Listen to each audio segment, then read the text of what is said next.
भरी तेने मुक्तिचारी साधी गेल्या. देवाच्या ठिकाणी आले शरबत थांबलं त्याचं सार्थक घडतं. सांगू का?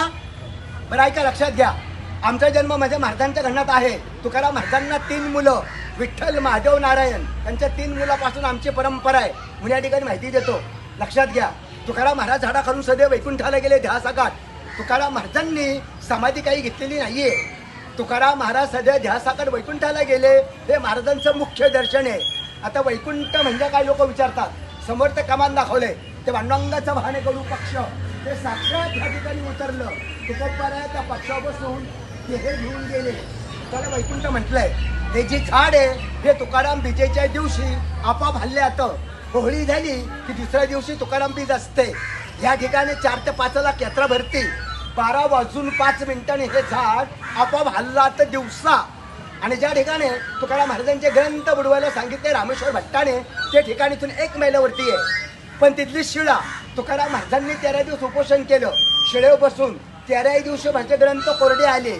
तुम्ही गावात गेला तिथं पाहायला मिळतील. तिथे पांडुरंगाची स्वयंभू मूर्त आहे. पंढरपूरहून देव या ठिकाणी आलेत. तुकाराम महाराजांचे पूर्वज होते विश्वंभर बुवा. त्यांची वारी होती पंढरीची.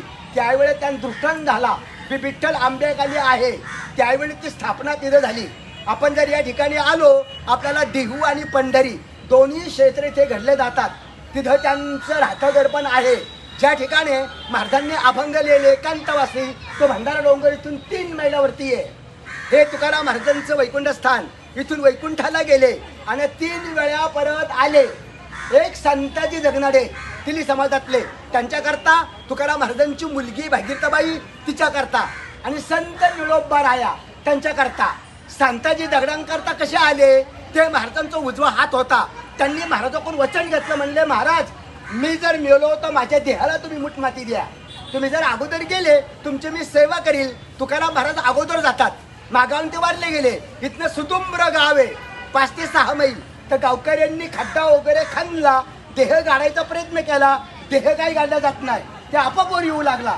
ज्यावेळी तुकाराम महाराज वैकुंठावरनं आले, महाराजांनी माती टाकली, त्यावेळी ते देह गाडला गेला.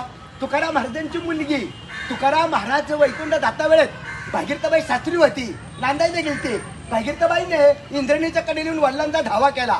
बाबा गेले कोण्या गावा, भागीरथी करी धावा उडी डोळ्यात टाकली.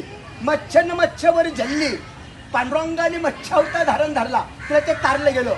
आणि संत निळोबाराया त्या आहे तर पारनेर तालुका नगर जिल्हा पिंपळनेर त्यांचं गाव आहे. निळोबाराया इथं आले. तुकाराम महाराज इथं नव्हते. तुकाराम महाराज वैकुंठाला गेलते. निळोबारायाने या झाडाखाली 42 दिवस उपोषण केलं. बिगर अन्न न पाणी घेता स्वतः देव आला भेटायला. पांडुरंग म्हणजे देवा मी तुझ्या करता नाही आलो, मी तुकाराम महाराजांकरता आलो. निळोबारायाने अभंग केलाय उपदेश्वर देवाला. येथे तुझं लागी बोलविले कोणी, प्रार्थना वाचून आला सिक्का परलात कैवारी दत्ताची दंडया, स्तंभी देवराया प्रगटोणी, तैशा परी संकट नाही मजला, तरी का फुकट श्रम केला. निळा म्हणे आम्ही न ओळखूजी देवा. तू काय आता धावा करीत असे, असा निळोबारायाने जाऊन उपदेश केला. देवाला प्रश्न पडला. देवाने तुकोबाला वैकुंठावरून परत आणलं. निळोबारायाचे इथे 42 दिवस पूर्ण झाले. मी महाराजांच्या घराण्यातला इथं पुजारी आहे. इथं पांडुरंग तुकोबाराया रोज सकाळी महापूजा असते. महापूजा करून नैवेद्य असतो. जर कोणाची काही इच्छा असेल आपल्या शक्तीप्रमाणे दक्षिणा घेतो, नसलं तर काही जबरदस्ती नाहीये.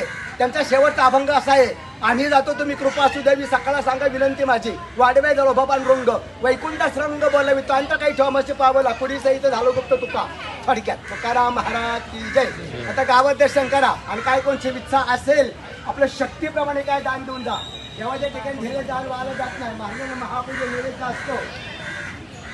अशी 5 लक्ष घेऊन अगोदर वाटेल या काय आपले